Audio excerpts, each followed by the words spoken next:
আবারও আসার জন্য আরো বহুবার আসতে হবে।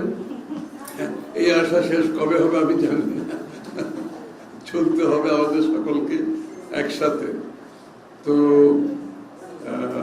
আজকে কানাডিয়ান হাই কমিশনার উনি কলমে আসছিলেন সেক্রেটারি জেনারেল সাহেবের সাথে, এবং কতক্ষণ প্রায় 1 ঘন্টার কাছাকাছি আমাদের মধ্যে আলোচনা হয়েছে, দীর্ঘ আলোচনা হয়েছে, এবং আলোচনার বিষয়বস্তু স্বাভাবিকভাবে ফেব্রুয়ারি নির্বাচন প্রস্তুতি, নির্বাচনের প্রস্তুতি, সরকারের পক্ষ থেকে প্রস্তুতি, রাজনৈতিক দলগুলোর প্রস্তুতি, বিএনপির প্রস্তুতি, এগুলো নিয়ে আলোচনা হয়েছে। আলোচনা হয়েছে বাংলাদেশ কানাডার সাথে সম্পর্কিত যে বিষয়গুলো আছে, আগামী দিনের বাংলাদেশ কানাডার সম্পর্ক কি হবে, কোথায় কোথায় আমরা কাজ করার সুযোগ থাকবে যদি জনগণ বিএনপিকে নির্বাচিত করে থাকে, তাহলে কোথায় কোথায় কাজ করার সুযোগগুলো আছে, এগুলো আলোচনা হয়েছে। 1 নম্বর হচ্ছে এগ্রিকালচার। আপনারা জানেন কানাডা তো এগ্রিকালচারে খুবই ভালো, কোথায় আমরা কোঅপারেশন করতে পারি। আমাদের দেশে যে এগ্রিকালচার আমরা মোটামুটি ভালো করছি, কিন্তু এটাকে আরো সামনের দিকে এগিয়ে নিয়ে যে সুযোগগুলো আছে, সম্ভাবনা আছে, ওখানে কানাডা কিভাবে সহযোগিতা করতে পারে টেকনোলজিক্যালি, এবং এআই, আর্টিফিশিয়াল ইন্টেলিজেন্স, এবং এক্সটেনশন, এগ্রিকালচারাল প্রোগ্রামগুলোকে এক্সটেনশন কিভাবে করা যায়। দ্বিতীয়ত হচ্ছে আইটি সেক্টরে আমাদের অনেক ছেলেমেয়েরা কানাডাতে লেখাপড়া করে, আপনারা জানেন, এবং এখানে আইটি সেক্টরে আমরা কিভাবে কানাডার সাথে একটা সংযোগ সৃষ্টি করতে পারি, এর মাধ্যমে বাংলাদেশে আমাদের কর্মসংস্থান সৃষ্টি করা যাবে, এবং এই আইটি রিলেটেড ব্যবসার মাধ্যমে আমরা আমাদের কর্মসংস্থান এবং বিদেশি মুদ্রা আয় দেশের অর্থনীতিতে প্রবৃদ্ধিতে কিভাবে সহায়তা করবে। আরেকটা নিয়ে হচ্ছে শিক্ষার ক্ষেত্রে, সেখানেও আমাদের কোঅপারেশন আলাপ হয়েছে। স্বাস্থ্যের ক্ষেত্রে আলাপ হয়েছে। আপনারা জানেন বিএনপি একটি ইউনিভার্সাল হেলথ কেয়ার, সার্বজনীন একটা হেলথ কেয়ার সিস্টেমের আমরা আমাদের ম্যানিফেস্টোতে থাকবে, এবং আমাদের কর্মসূচিতে আছে, অর্থাৎ প্রত্যেকটি নাগরিকের জন্য প্রাইমারি হেলথ কেয়ার, এবং যেখানে হত দরিদ্র তাদের জন্য আরো একটু উপরের দিকে অন্য হেলথ কেয়ার ব্যবস্থা, যেটা আমাদের স্বাস্থ্য ব্যবস্থায় থাকবে, যেটা আমরা আমাদের পরিকল্পনার মধ্যে আছে। সেটাকে সেই জায়গাতে কানাডার সহযোগিতা কিভাবে আসতে পারে সেটার উপর আলোচনা হয়েছে। ইলেকশন তো বললাম, এবং ইলেকশনে তাদের সহযোগিতাও থাকবে, এটা বললো তারা কিভাবে সহযোগিতা করতে পারবে নির্বাচনের ভূমিকাতে। ইলেকশন কমিশনের সাথেও তারা কাজ করতে প্রস্তুত আছে, বোধহয় আলোচনাও চলছে ইতিমধ্যে হয়তো।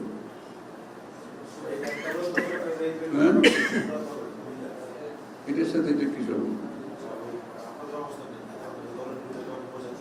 না, ওইটা তো এই যে এটা তো আরো অনেক রেপ হচ্ছে, জনগণ তো জানতে পারছে না, এবং এখানে এটাকে সমাধান না করে রেপের এটাকে যদি রাজনীতিকরণ করা হয়, সেটা হচ্ছে সবচেয়ে বেশি দুর্ভাগ্য। এবং মিথ্যাচারের মাধ্যমে রাজনীতি করো, সত্যর মধ্যে না মিথ্যাচার করো, এবং আগামী দিনে নির্বাচনের সুবিধা নেওয়ার জন্য, নিজেদের নির্বাচনী বৈতরণী পার হওয়ার জন্য এই ধরনের কর্মকাণ্ডকে সমাধান না করে এটাকে রাজনীতিকরণের যে কথাবার্তা চলছে, এটা দুঃখজনক। এটা থেকে বেরিয়ে আসতে হবে, এবং এইখানে না আরো সারা দেশে অনেক রেপ হচ্ছে, এটার বিরুদ্ধে আরো সরকারকে আরো সক্ষম হতে হবে, আরো তাদের ভিজিবিলিটি বাড়াতে হবে, এবং এটা আরো অনেক জায়গায় হচ্ছে, বিভিন্ন জায়গা থেকে হয়তো সবকিছু রিপোর্ট হচ্ছে না।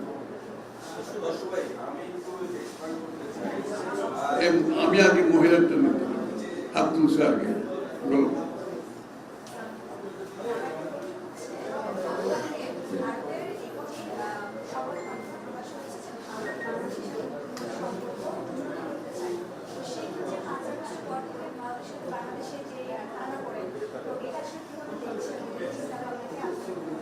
না, এটা তো শুনেন, এটা তো দুটি রাষ্ট্রের মধ্যে সম্পর্ক, আমাদের পার্শ্ববর্তীদের সম্পর্ক থাকতে হবে, তবে সম্পর্ক থাকার জন্য কতগুলো তো প্রিকন্ডিশন থাকে, তাই না?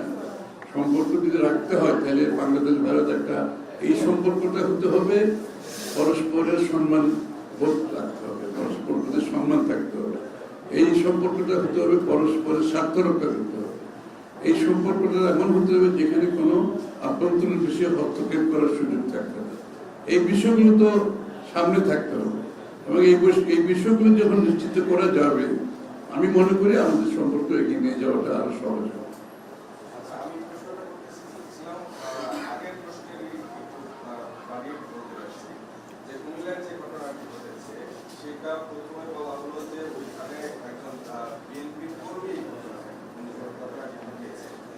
পরে আমরা যেটা জানতে পারলাম যে আসলে তাদের মধ্যে পূর্ব পরিচিতি ছিল তারা এবং তাদের এক ধরনের সম্পর্ক ছিল।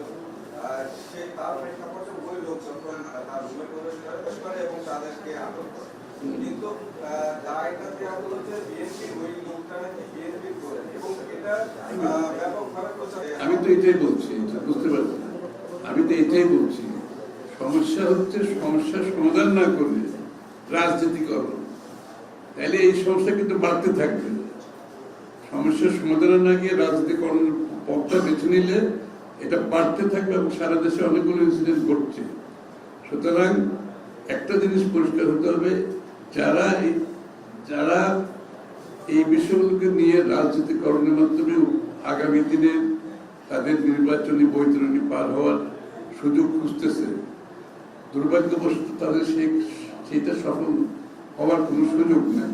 কারণ এইসবের মাধ্যমে, এই ধরনের মিথ্যাচারের মাধ্যমে, এটাকে রাজনীতিকরণের মাধ্যমে মানুষের চোখ অন্যদিকে নিয়ে যাওয়ার কোনো সুযোগ নেই। এবং কারা করেছে এটা সবাই জানে। আমি তো যতটুকু দেখেছি তো আওয়ামী লীগের আওয়ামী লীগের রাজনীতির সাথে জড়িত এরকম কেউ সোশ্যাল মিডিয়াতে দেখেছি, বিভিন্ন রকম পত্রিকায় আসতে দেখলাম। সুতরাং এটা বড় কথা না, বড় কথা হচ্ছে এইটাকে রাজনীতিকরণের কোনো সুযোগ নেই, সবচেয়ে বড় কথা হচ্ছে। এবং সেটা করতে গিয়ে আসল জিনিসটা নষ্ট হয়ে যাবে কিন্তু। এবং যারা সেটা বুঝে না তারা সেই ধরনের দায়িত্ব পালন করা উচিত না, এটা বুঝতে হবে।